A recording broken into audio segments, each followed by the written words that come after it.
नमस्कार, जय श्री कृष्णा, जय श्री राधे। स्वागत है आप सभी का आपके अपने चैनल कुंडली शास्त्र में। मैं हूं आपका साथी एस्ट्रोलॉजर रतन सिंह। वृश्चिक राशि वालों के लिए आने वाला सप्ताह कैसा रहेगा, आज हम यही चर्चा करेंगे। कुछ योग बन रहे हैं और कुछ समस्याएं वाली बात भी है।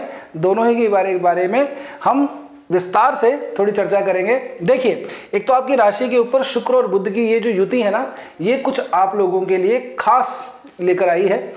आप लोगों के लिए सूर्य महाराज जो वृश्चिक राशि के अंदर गोचर किए हुए थे 16 दिसंबर को, जी हाँ 16 दिसंबर को सुबह 4:20 पे सूर्य महाराज राशि परिवर्तन करके धनु के अंदर आ जाएंगे, जो कि आपके पड़ती है दूसरे भाव के अंदर। और यहीं पे आपके राशिश मंगल महाराज बैठे हैं स्वागत करने के लिए। तो सूर्य और मंगल की युति हो रही है आप लोगों के लिए दूसरे भाव में। आदित्य मंगल योग आप लोगों के बन रहा है, जी हाँ। और यहीं पे शुक्र और बुध जो है ये अकेले रह जाएंगे और यहीं से स्टार्ट हो जाता है हमारा महाधन योग, महालक्ष्मी योग, लक्ष्मी नारायण योग। लेकिन अब इस फल का प्रभाव, इस योग का प्रभाव आपको कितना मिलेगा, ये जानने वाली बात है। देखिए, आप लोगों के लिए बुध जो है वो आप लोगों के 8वें भाव के स्वामी बनते हैं और 11वें भाव के स्वामी बनते हैं। साथ में मार्केश बनते हैं शुक्र और द्वादश भाव के स्वामी भी बनते हैं। अब इन दोनों ग्रहों की अगर युति को अगर हम बात करें तो 4 भावों के अंदर से एक ही भाव है जो 11वां भाव है। इसके अलावा बाकी 3 भाव ठीक नहीं है। तो आप लोगों के लिए अब जो समय है वो थोड़ा सा खर्चों वाला होने वाला है। अनावश्यक आपके अपव्यय होंगे। और वैसे भी मैं आप लोगों को बता दूं कि आप लोग चाहे ना चाहें, आप लोगों की यात्राएं जरूर होने वाली है। वैसे भी दिसंबर का समय चल रहा है, तो अपने फैमिली के साथ में या अपने दोस्तों के साथ में घूमने का प्लान बनाया होगा, तो वो आप लोगों का व्यय ही यहाँ से दिखा रहा है। एक बात और, ये जो युति है ये स्पेशली आप लोगों के लिए एक दिन के लिए रहने वाली है, जी हाँ। क्योंकि 15 से 17 दिसंबर के बीच में चंद्रमा गोचर करेंगे आपके 12वें भाव के अंदर। चंद्रमा वैसे भी आपके भाग्येश बनते हैं। भाग्येश 12वें भाव में चला जाए तो इतना अच्छा नहीं माना जाता, उसका गोचर भी इतना ज़्यादा फलदायी नहीं होगा।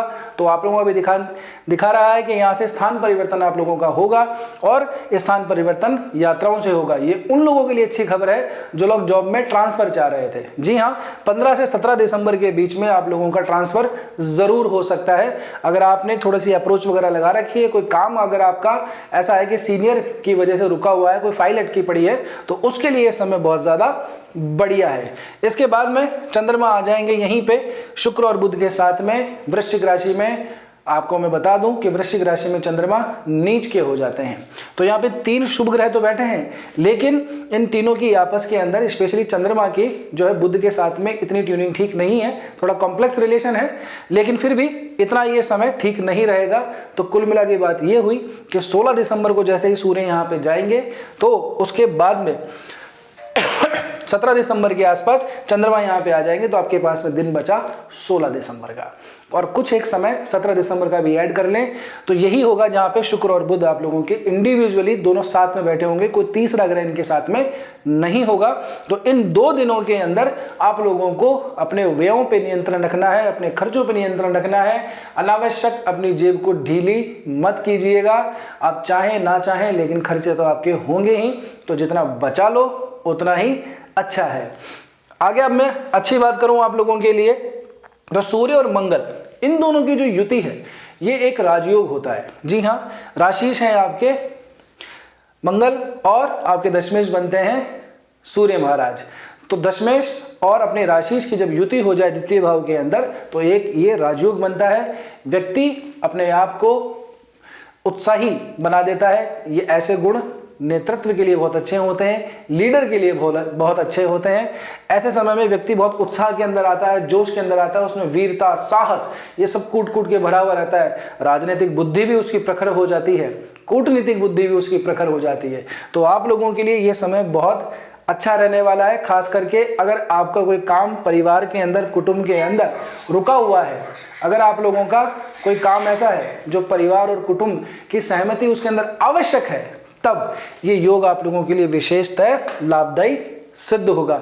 अपनी बात मनवाने का अपने परिवार के अंदर ये बहुत बढ़िया समय है। जी हाँ, और एक बात और मैं बता दूं आप लोगों को, आप लोगों के परिवार कुटुंब के अंदर वृद्धि भी होने वाली है। कोई नया मेहमान, कोई नया व्यक्ति आप लोगों के परिवार में जुड़ने जा रहा है। अगर ऐसा है, अगर आपके परिवार में, घर में अगर किसी की शादी वगैरह हो रही है तो ज़रूर कमेंट करके बताइएगा कि हाँ, हमारी फैमिली के अंदर कोई आ गया है, या फिर जिनके डिलीवरी वगैरह भी हो गई है तो वो भी बता सकते हैं। कमेंट करना बिल्कुल भी मत भूलिएगा। आगे मैं बात करूं तो आप लोगों के लिए यहाँ से दृष्टि पड़ रही है सीधी सीधी 8वें भाव के ऊपर। 8वें भाव के अंदर गुरु महाराज ऑलरेडी बैठे हुए हैं। अब देखिए, गुरु की भी 5वीं दृष्टि आपकी 12वें भाव पे पड़ती है। 12वें भाव का स्वामी लग्न में बैठा हुआ है, युति करके बैठा है किससे? 8वें वाले से।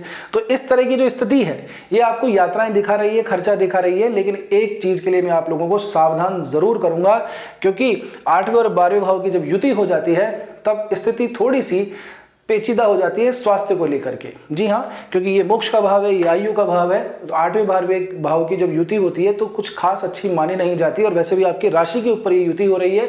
तो कृपया करके अपने स्वास्थ्य का जरूर ध्यान रखिएगा। खास करके वो लोग जिन लोगों को बीपी की प्रॉब्लम है, शुगर की प्रॉब्लम है, प्रोस्टेट के अंदर चल रहे हैं, या फिर जिनको डायबिटीज़ वगैरह है, ताज़ा कोई ऑपरेशन भी जिन लोगों का हुआ है, हार्ट से संबंधित कोई प्रॉब्लम है, उन लोगों को थोड़ा सावधान रहने की ज़रूरत है, क्योंकि इस तरह की स्थितियां व्यक्ति को मृत्यु तुल्य संकट देती हैं। मैं डरा नहीं रहा हूं, आप लोगों को सावधान कर रहा हूं, सावचेत कर रहा हूं, ताकि जो चीज़ें आने वाली हैं उनसे आप थोड़ा सा बच सकें। और स्पेशली कब ये दिन रहेगा आप लोगों के लिए? 16 और 17 दिसंबर का। इस दिन तो खास करके आप अपने हेल्थ का स्पेशली ध्यान रखिएगा। अगर कोई टूर प्लान कर रखा है, ट्रैवल पे कहीं पे जा रहे हैं, तब आप लोगों को कोई एडवेंचरस वर्क करने से बचना चाहिए। जी हाँ, अगर कोई ऐसी रिस्की चीज़ आप कर रहे हैं, कोई हाई जंपिंग कर रहे हैं, पैराशूट ग्लाइडिंग वगैरह कर रहे हैं, तो मैं आपको कहूँगा कि इन 2 दिनों के लिए तो स्पेशली आप लोगों को रुक जाना चाहिए, क्योंकि उसके बाद में स्थितियां बदल जाएंगी। चंद्रमा यहाँ पे आएंगे तो 2 से 3 ग्रह बन जाएंगे, और इसी तरह से फिर शुक्र भी 20 दिसंबर को गोचर कर जाएंगे धनु राशि के अंदर। तो सूर्य, मंगल और शुक्र की स्थिति होगी, चंद्रमा भी यहीं भी पहुंचे होंगे। तो अमूमन ये जो योग है 2 दिनों का, स्पेशली आप लोगों को सावधान करने के लिए है। खर्चे बढ़ा रहा है, यात्राएं बढ़ा रहा है, यात्राओं के साथ में दुर्घटनाओं की संभावनाएं दे रहा है। तो कृपया करके अपना सामान अपने घर में ही रखिए, यात्राओं पे या तो ना जाएं, और अगर टिकट वगैरह सब बुक करवा ली है तो फिर सावधान रहिएगा। बात आगे करते हैं आपके लिए प्रेम संबंधों की। तो प्रेम भाव का स्वामी, पंचम भाव का स्वामी आपका गुरु बनता है, जो कि बैठा हुआ है 8वें भाव के अंदर। तो इसके अंदर कोई विशेष परिवर्तन यहाँ पे हुआ नहीं है, बाकी ग्रहों के अंदर ना ही कोई नक्षत्र वगैरह चेंज हुआ है। तो अमूमन स्थिति वैसे की वैसी ही है। चंद्रमा जरूर यहाँ पे आएंगे और यहाँ से दृष्टि डालेंगे आपके ऋण भाव के ऊपर, आपके शत्रु भाव के ऊपर। तो इस दौरान भी आप लोगों को, जिसलिए मैं कह रहा हूँ व्यय का भाव है, तो हो सकता है कि आप लोगों को कर्जा वगैरह लेकर के और फिर आप यात्राएं पे जाएं। तो इसलिए कह रहा हूँ उधार लेकर के यात्राओं पे मत जाइएगा। अपनी सेविंग वगैरह है तो जाइए, घूमिए। घूमने का समय दिसंबर में सब लोग घूमने जाते हैं, तो आप भी जाइए। बस अपने हेल्थ का ध्यान रखिएगा। शराब वगैरह पी करके गाड़ी वगैरह बिल्कुल मत चलाइएगा, क्योंकि मैं फिर से कह रहा हूँ दुर्घटनाओं की संभावनाएं पूरी बन रही हैं। अब आपकी मेन पत्रिका के अंदर आपका लग्न कौन सा है, कौन सा ग्रह कारक है, कौन सा मारक है, किस ग्रह की दशा चल रही है, किसकी अंतर्दशा चल रही है, इन सब चीज़ों को नाप तोल करके ही हम किसी कुंडली का सटीक विश्लेषण बता सकते हैं। तो यदि आप आपकी कुंडली का विश्लेषण करवाना चाहते हैं तो नीचे दिए गए व्हाट्सएप नंबर पर संपर्क जरूर करिएगा, या फिर हमारी जो वेबसाइट है वहाँ से भी आप डायरेक्टली अपॉइंटमेंट ले सकते हैं। ये कंसल्टेशन पेड रहने वाला है। तो उम्मीद करता हूँ आपको आज का वीडियो ज़रूर पसंद आया होगा। अगर पसंद आया है तो लाइक करो, शेयर करो, सब्सक्राइब ज़रूर कर देना चैनल को। आप देख के चले जाते हो, सब्सक्राइब तो करते नहीं हो, और एक हाइप ज़रूर कर देना इस वीडियो को। इतना सा आप कर्म तो कर ही सकते हैं, ठीक है ना। और बाकी हम मिलते हैं अगले वीडियो में। तब तक के लिए स्वस्थ रहिए, मस्त रहिए, अपना और अपना का ध्यान रखिए। मिलते हैं अगले वीडियो में। जय श्री कृष्णा, जय श्री राम।